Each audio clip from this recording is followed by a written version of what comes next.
Alguns divulgadores de ciência no Brasil são analfabetos funcionais? Os comentaristas de YouTube são analfabetos funcionais? Seria a educação inteira no Brasil uma fábrica de analfabetos funcionais? Boa noite, senhores. Eu queria discutir hoje esse tópico extremamente sensível, mas de extrema importância. Várias vezes eu entrei em discussões com evolucionistas, especialistas de comentário do YouTube e também de pessoas que gravam lives contra mim. E eu percebi várias e várias vezes que essas pessoas não entendem aquilo que elas estão escutando. Ou elas leem um artigo e elas não conseguem, de fato, compreender o que realmente está ali no artigo. E esse problema é seríssimo, porque, como diz o evangelho de hoje, indivíduos cegos que tentam guiar outros cegos acabam fazendo todos eles caírem do penhasco. E há várias dessas pessoas que fazem conteúdo na internet, eles têm milhares e milhares de seguidores. Então, se eles forem cegos, eles acabarão jogando essas pessoas para baixo do penhasco, tá? Então, coincidentemente, alguns meses atrás, uma pessoa me enviou um texto que o Richard Feynman escreveu quando veio ao Brasil sobre a educação brasileira. O Richard acho que ele já faleceu, ou é um famoso físico americano que popularizava a ciência. Tá? Não era tão tosco quanto um Carl Sagan, era um cara muito mais sério, mas também tinha aquela visão materialista, né, do mundo. Mas enfim, nós não estamos aqui para discutir a visão de Feynman, somente aquilo que ele tinha a dizer sobre o Brasil. Então vamos ler isso aqui juntos e depois eu vou tentar, se der tempo, mostrar o que acontece no caso dessas discussões sobre evolução na internet, tá? Então vamos lá. Então escreve Feynman. Em relação à educação no Brasil, eu tive uma experiência muito interessante. Eu estava dando aulas para um grupo de estudantes que se tornariam professores, uma vez que naquela época não havia muitas oportunidades no Brasil para o pessoal qualificado em ciências. Esses estudantes já tinham feito muitos cursos e esse deveria ser o curso mais avançado em eletricidade e magnetismo, equações de Maxwell e assim por diante. Descobri um fenômeno muito estranho. Eu podia fazer uma pergunta e os alunos respondiam imediatamente. Mas quando eu fizesse a pergunta de outra maneira, isso aqui está mal colocado, né? Ou a pergunta mais uma vez, né? O mesmo assunto e a mesma pergunta até onde eu conseguia imaginar, né? Eles simplesmente não conseguiam responder. Por exemplo, uma vez eu estava falando sobre luz polarizada e dei a eles alguns filmes polaroides. O polaroid só passa luz cujo vetor elétrico esteja em uma determinada direção. Então eu expliquei como se pode dizer em qual direção a luz está polarizada, baseando-se em se o polaroid é escuro ou claro. Primeiro pegamos duas filas de polaroid e giramos até que elas deixassem passar a maior parte da luz. A partir disso, podíamos dizer que as duas fitas estavam admitindo a luz polarizada na mesma direção. O que passou por um pedaço de polaroid também poderia passar pelo outro. Mas então eu perguntei como se poderia dizer a direção absoluta da polarização a partir de um único polaroid. Eles não faziam a menor ideia. Eu sabia que havia um pouco de ingenuidade, então dei uma pista. Olhe a luz. Isso aqui está mal traduzido também, né? Eu acho que quer dizer que a pergunta dele era meio pegadinha, assim, tá? Então ele deu uma pista. Olha a luz refletida da Bahia lá fora. Ninguém disse nada. Então eu disse, vocês já ouviram falar do ângulo de Brewster? Sim, senhor. O ângulo de Brewster é o ângulo no qual a luz refletida de um meio com índice de refração é completamente polarizada. E em que direção a luz é polarizada quando é refletida? A luz é polarizada perpendicular ao plano de reflexão, senhor. Mesmo hoje em dia, eu tenho de pensar, eles sabiam fáceis. Então, mesmo hoje em dia, ele tem que pensar para dar essa resposta, né? Mas o pessoal no Brasil sabia responder facilmente, né? Eles sabiam até a tangente do ângulo igual ao índice. Então, detalhes, né? Eu disse, então, nada ainda. Eles tinham simplesmente me dito que a luz refletida de um meio como um índice, tal como a Bahia lá fora, era polarizada. Eles tinham me dito até em qual direção ela estava polarizada. Eu disse, olhem para a Bahia lá fora pelo Polaroid. Agora virem o Polaroid. Ah, está polarizada, eles disseram. Depois de muita investigação, finalmente descobri que os estudantes tinham decorado tudo, mas não sabiam o que queriam dizer. Quando eles ouviram luz que é refletida de um meio com índice, eles não sabiam que isso significava um material como a água. Eles não sabiam que a direção da luz é a direção na qual você vê uma coisa quando está olhando, e assim por diante. Tudo estava totalmente decorado, mas nada havia sido traduzido em palavras que fizessem sentido. Assim, se eu perguntasse o que é ângulo de Brewster, eu estava entrando no computador com a senha correta. Mas se eu digo observe a água, nada acontece. Eles não têm nada sob o comando. Nossa, aqui está muito mal traduzido, né? Observe a água. Depois participei de uma palestra na faculdade de engenharia. A palestra foi assim: 2 copos são considerados equivalentes se têm toques iguais, produzirem uma aceleração igual. 2 copos são considerados equivalentes se toques iguais produzirem aceleração igual. Os estudantes estavam todos sentados lá fazendo anotações e quando o professor repetia a frase, checavam para ter certeza de que haviam anotado certo. Então eles anotavam a próxima frase, a outra e a outra. Eu era o único que sabia que o professor estava falando sobre objetos com o mesmo momento de inércia e era difícil descobrir isso. Eu não conseguia ver como eles aprenderiam qualquer coisa daquilo.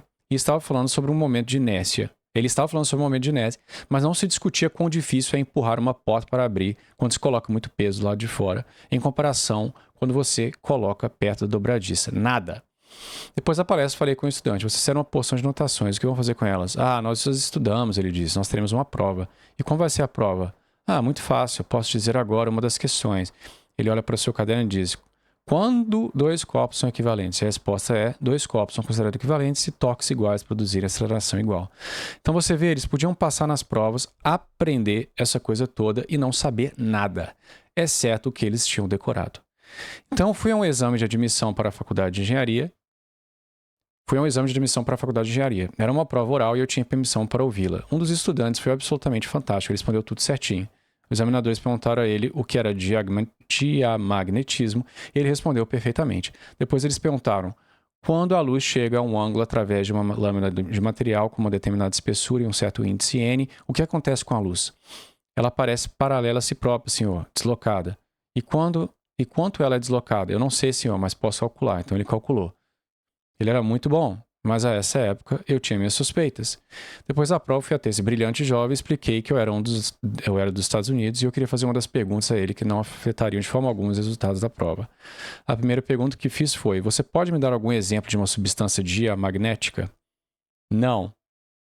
O menino falou, né? Aí eu perguntei: se esse livro fosse feito de vidro e eu estivesse olhando através dele alguma coisa sobre a mesa, o que aconteceria com a imagem se eu inclinasse o copo? Ela seria defletida, senhor, em 2 vezes o ângulo que o senhor estivesse virado o livro. Eu disse: você não fez confusão com o espelho, fez? Não, senhor. Ele havia acabado de me dizer na prova que a luz seria deslocada paralela a si própria e, portanto, a imagem se moveria para um lado, mas não seria alterada por ângulo algum. Ele havia até mesmo calculado em quanto ela seria deslocada, mas não percebeu que um pedaço de vidro é um material com índice e que o cálculo dele se aplicava à minha pergunta. Daí um curso na faculdade de engenharia sobre métodos matemáticos na física, na qual tentei demonstrar como resolver os problemas por tentativa e erro. Dei um curso na faculdade... Eu tô sem óculos, né? Dei um curso na faculdade de engenharia sobre métodos matemáticos na física, no qual tentei demonstrar como resolver os problemas por tentativa e erro. É algo que as pessoas geralmente não aprendem. Então comecei com alguns exemplos simples para ilustrar o método. Fiquei surpreso porque apenas cerca de 1 entre cada 10 alunos fez a tarefa. Então fiz uma grande pré-seleção sobre realmente ter de tentar e não só ficar sentado me vendo fazer. Nossa, está muito mal traduzido isso aqui, né? Enfim, depois da pré-eleição, alguns estudantes formaram uma pequena delegação e vieram até mim dizendo que eu não havia entendido os antecedentes deles, que eles podiam estudar sem resolver os problemas, pois eles já haviam aprendido aritmética e que essa coisa toda estava abaixo do nível deles. Então continuei a aula, independentemente de quão complexo ou obviamente avançado o trabalho estivesse se tornando, eles nunca punham a mão na massa. É claro que eu já havia notado o que acontecia, eles não conseguiam fazer. Uma coisa que eu consegui que eles fizessem foi perguntas. Por fim, o estudante explicou-me: se eu fizer uma pergunta para o senhor durante a palestra, depois todo mundo vai ficar me dizendo: por que você está fazendo a gente perder tempo na aula? Nós estamos tentando aprender alguma coisa, você está interrompendo, fazendo perguntas. Outra coisa que nunca consegui, né? Que eles fizessem foi perguntas. Era como um processo de tirar vantagens, no qual ninguém sabe o que está acontecendo e colocam os outros para baixo como se eles realmente soubessem. Eles todos fingem que sabem, e se um estudante faz uma pergunta, admitindo por um momento que as coisas estão confusas, os outros adotam uma atitude de superioridade, agindo como se nada fosse confuso, dizendo àquele estudante que ele está desperdiçando o tempo dos outros. Expliquei a utilidade de se trabalhar em grupo para discutir as dúvidas e analisá-las, mas eles também não faziam isso porque estariam deixando cair a máscara se estivessem de perguntar alguma coisa a outra pessoa. Era uma pena. Eles eram pessoas inteligentes, faziam todo o trabalho, mas adotaram essa estranha forma de pensar, essa forma esquisita de autopropagar a educação, que é inútil, definitivamente inútil. Ao final do ano acadêmico, os estudantes pediram-me para dar uma palestra sobre minhas experiências no ensino no Brasil. Na palestra, haveria não só estudantes, mas também professores e oficiais de governo. Assim, prometi que diria o que quisesse. E eles disseram, é claro, esse é um país livre. Não, também tá errado isso aqui, né? Ele deve ter dito que pediu, ele daria a palestra desde que ele pudesse falar o que ele quisesse, né? Aí os meninos falaram, é claro, esse é um país livre. Aí eu entrei levando os livros de física elementar que eles usaram no primeiro ano de dificuldade. Eles acharam esses livros bastante bons, porque tinham diferentes tipos de letra, negrito para as coisas mais importantes para se decorar, mas claro, para as coisas menos importantes e assim por diante. Imediatamente alguém disse, você não vai falar sobre o livro, vai. O homem que o escreveu está aqui, todo mundo acha que esse é um bom livro.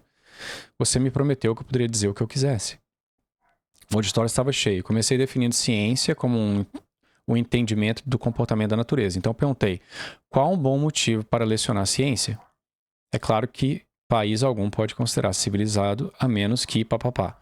Eles estavam todos concordando, porque eu sei que é assim que eles pensam. Aí eu disse, isso é claro, é absurdo, porque qual o motivo pelo qual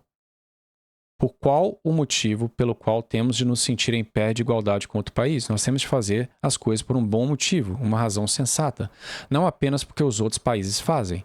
Depois falei sobre a utilidade da ciência e sua contribuição para a melhoria da condição humana e toda essa coisa. Eu realmente os provoquei um pouco. Daí eu disse, o principal propósito da minha apresentação é provar aos senhores que não se está ensinando ciência alguma no Brasil. Eu os vejo se agitar pensando, o quê? Nenhuma ciência? Isso é loucura. Nós temos todas essas aulas.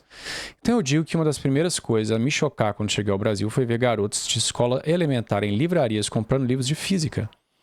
Havia tantas crianças aprendendo física no Brasil, começando muito mais cedo do que as crianças dos Estados Unidos, que era estranho que não houvesse muitos físicos no Brasil. Por que isso acontece? Há tantas crianças dando duro e não há resultado. Então eu fiz analogia com um erudito grego que ama a língua grega, que sabe que em seu país não há muitas crianças estudando grego, mas ele vem a outro país onde fica feliz em ver todo mundo estudando grego. Mesmo as menores crianças nas escolas elementares. Ele vai ao exame de um estudante que está se formando em grego e pergunta a ele quais as ideias de Sócrates sobre a relação entre a verdade e a beleza. E o estudante não consegue responder. Então ele pergunta ao estudante o que Sócrates disse a Platão no terceiro simpósio. O estudante fica feliz e prossegue. Disse isso, aquilo e aquilo. Ele conta tudo que Sócrates disse, palavra por palavra, em um grego muito bom. Mas no terceiro simpósio, Sócrates estava falando exatamente sobre a relação entre a verdade e a beleza. O que esse erudito grego descobre é que os estudantes em outro país aprendem grego, aprendendo primeiro a pronunciar as letras, depois as palavras, então as sentenças e os parágrafos. Eles podem recitar palavra por palavra o que Sócrates disse, sem perceber que aquelas palavras gregas realmente significam algo. Para o estudante, elas não passam de sons artificiais. Ninguém jamais as traduziu em palavras que os estudantes pudessem entender. Eu disse, é assim que me parece quando vejo os senhores ensinarem ciência para as crianças aqui no Brasil. Uma pancada, certo? Isso aí falando para o leitor, né? Então eu ergui o livro de física elementar que eles estavam usando. Não são mencionados resultados experimentais em lugar nenhum desse livro, exceto em um lugar onde há uma bola descendo em um plano inclinado, onde ele diz que a distância que a bola percorreu em 1 segundo, 2 metros, 3 segundos e assim por diante. Os números têm erros, ou seja, se você olhar, você pensa que está vendo resultados experimentais, porque os números estão um pouco acima ou um pouco abaixo dos valores teóricos. O livro até fala sobre ter que corrigir os erros experimentais. Muito bem. No entanto, uma bola descendo em um plano inclinado, se realmente for feito isso, tem uma inércia para entrar em rotação. E se você fizer a experiência, produzirá 5/7 da resposta correta, por causa da energia extra necessária para a rotação da bola. Dessa forma, o único exemplo de resultados, entre aspas, experimentais, é obtido de uma experiência falsa. Ninguém jogou tal bola, ou jamais teriam obtido tais resultados. Descobri mais uma coisa, eu continuei. Ao folhear o livro aleatoriamente e ler uma sentença de uma página, posso mostrar qual é o problema. Como não há ciência, mas memorização, em todos os casos. Então tenho coragem o bastante para folhear as páginas agora, em frente a este público, colocar meu dedo em uma página, ler e provar para os senhores. Fiz isso, burp, coloquei meu dedo e comecei a ler. Triboluminescência. Triboluminescência é a luz emitida quando os cristais são friccionados. Eu disse, e aí, você teve alguma ciência? Não.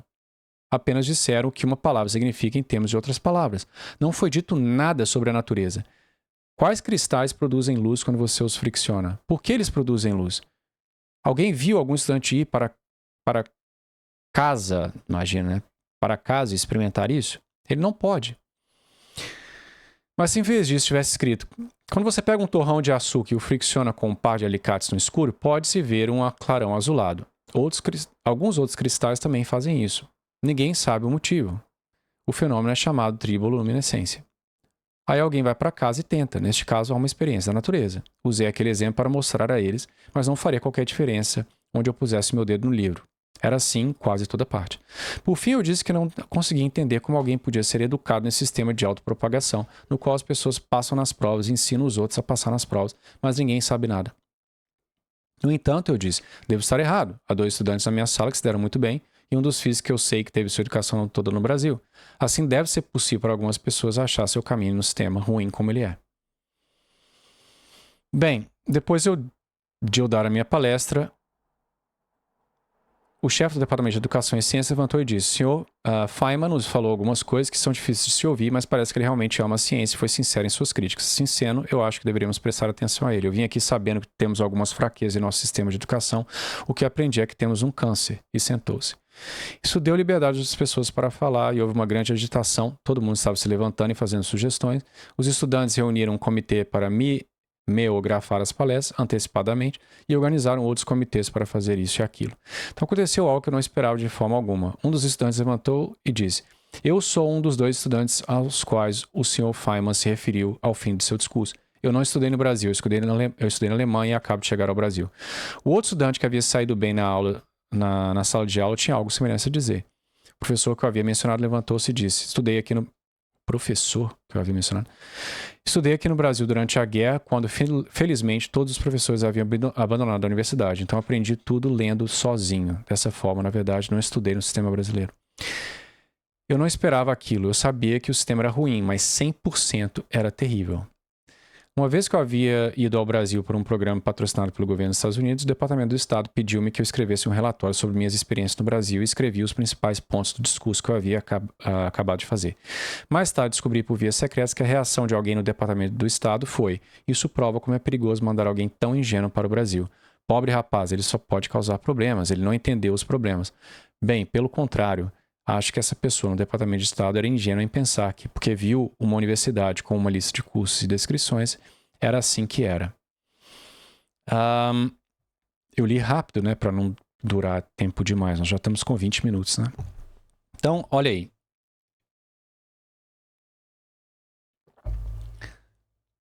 Então, basicamente, eu sei, né, eu estudei no Brasil, me lembro muito bem disso. O que você tem são pessoas que decoram informação, mas muitas vezes não entendem o que estão decorando. E isso não é apenas pessoas em universidade, tá? Eu já citei aqui no passado, por exemplo, adolescentes que querem estudar tomismo, né? Filosofia avançada, metafísica, com 16 anos de idade, e não tem nem uma formação mental para, sei lá, para estudar coisa mais básica. Então os caras decoram toda a Suma Teológica, mas não entendem nada do que está ali. Tá? Então, senhores, como nós podemos ver pelo relato do Feynman, o Brasil tem um problema sistêmico de educação. Eu lembro que, por exemplo, quando eu aprendi matemática no ensino médio e no ensino fundamental, não havia nada que relacionasse aquela matemática ao mundo real. Você apenas decorava lá as fórmulas, as coisas, e ninguém se interessava por matemática. Deve ser por isso que o Brasil é um dos piores países no que diz respeito à matemática. Porque não há como ficar interessado, um aluno de 12 anos, né? Com algumas raras exceções de pessoas que têm um talento próprio para isso, né? Com algo que é totalmente descontextualizado do senso comum, né? Do experimento, de algo ali que ela vivenciou, né? Como o exemplo lá, né, da luminescência que ele cita, né? Então, senhores, eu observo esse problema que o Feynman cita nas minhas discussões online sobre evolucionismo. Nós temos, no Brasil, pessoas que se consideram divulgadores de ciência que são analfabetos funcionais. O negócio está saindo de foco aqui, né? Esses indivíduos, eles conseguem ler um artigo científico, decorar o que o autor está dizendo, mas eles não entendem o artigo científico que eles acabaram de ler. Eles estão simplesmente confiando na fala do autor.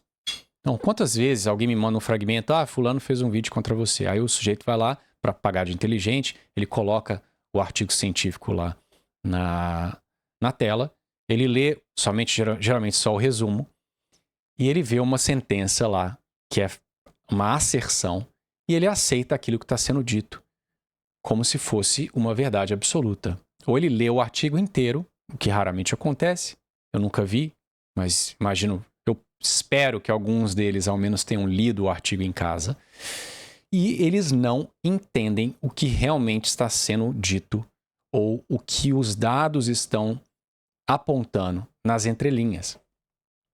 Porque eles não verdadeiramente entenderam o artigo, eles memorizaram o conteúdo do artigo da forma com que o autor quer que eles assim interpretem. Tá? Então, esses indivíduos, eles não sabem pensar. Tá? Isso torna a conversa impossível. Porque eu já tive discussões com a pessoa que você percebe que ela não está entendendo o que você está falando. Eu já expliquei para indivíduos algo, e aí eu vejo eles cometendo o mesmo erro em um comentário respondendo uma outra pessoa em um outro vídeo. Falando a mesma coisa. Repetindo a mesma bobagem. Então, se você é um analfabeto funcional, quanto mais você lê, pior a coisa fica. Porque o indivíduo ele acaba achando que ele está acumulando conhecimento, quando na verdade ele está acumulando sentenças inúteis, porque ele não sabe aplicá-las. Porque ele não entendeu verdadeiramente. Decorar, mesmo você conseguir colocar duas sentenças e justapô-las, sei lá, você consegue refutar um argumento porque São Tomás de Aquino já refutou aquele argumento. Você saberia, se você visse a afirmação lá contrária de São Tomás de Aquino, você saberia qual é a resposta que deve ser dada contra aquele argumento. Você pode fazer isso e na superfície parece que o cara sabe o que ele está fazendo, uma vez que ele está dando, teoricamente, a resposta correta ao argumento tal. Só que ele está fazendo tudo isso sem compreender tanto a resposta quanto o desafio. Ele simplesmente memorizou que esta é a resposta que deve ser dada contra este argumento. E eu vejo isso o tempo inteiro. E não é só os ateus evolucionistas. Tem pessoas que me procuram querendo respostas prontas para desafios que elas encontram. Então é o sujeito, por exemplo, que tem uma fé muito fraca e ele está ancorando a sua fé na ciência. Então toda vez que há uma coisa lá que ele não entende, alguma coisa que um evolucionista fala que o incomoda e abala a sua fé, ele vai até mim dizendo: Rômulo, o evolucionista falou tal coisa. Como é que eu respondo? Eu já aprendi a não responder essas pessoas. Eu falo: olha, você claramente não está pronto para essa conversa. Mas, às vezes que eu respondi, você vê claramente que o que esse menino vai fazer? Ele vai memorizar. Se for internet, ele nem isso vai fazer. Ele vai copiar e colar. Ele vai copiar e colar aquilo que foi dito. e vai postar lá para o amigo evolucionista. E vai rezar para o cara não fazer uma pergunta seguinte que vá questionar aquele aspecto da resposta que eu dei. Porque ele não vai saber responder porque ele não entendeu a minha resposta de fato. Tá? Então isso ocorre com frequência.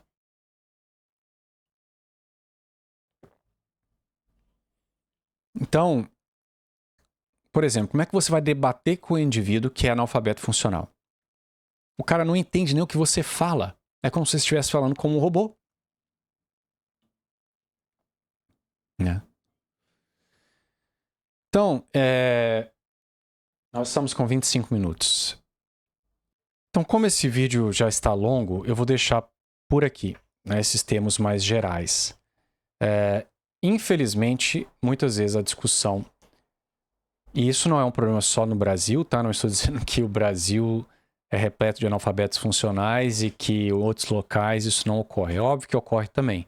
Mas eu acho que o sistema educacional brasileiro tem esse problema sistêmico, tá?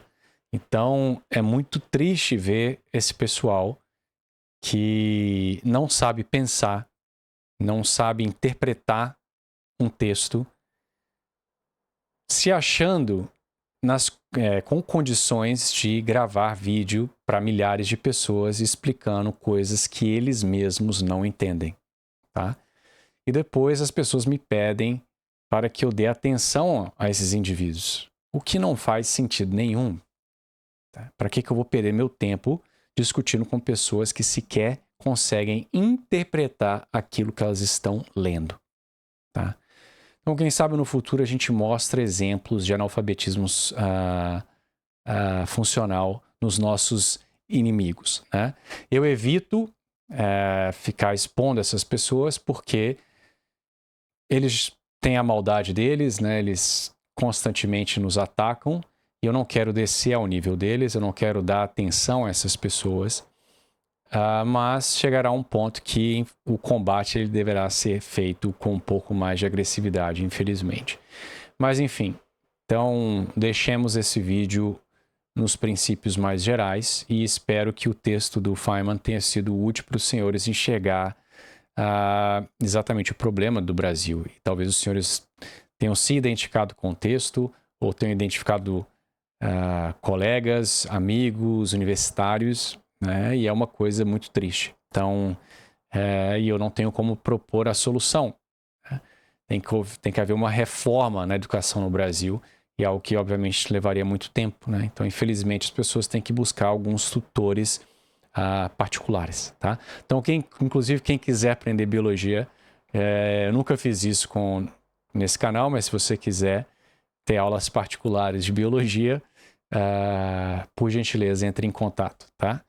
Lembrando sempre que você tem que pagar a minha hora, que infelizmente ela é em libras, né? Então não vai ser R$20 a hora, tá? Mas enfim, isso é uma brincadeira, mas enfim, caso haja algum interesse, por gentileza, me contatem. Então, tenha um excelente final de semana e os vejo na próxima.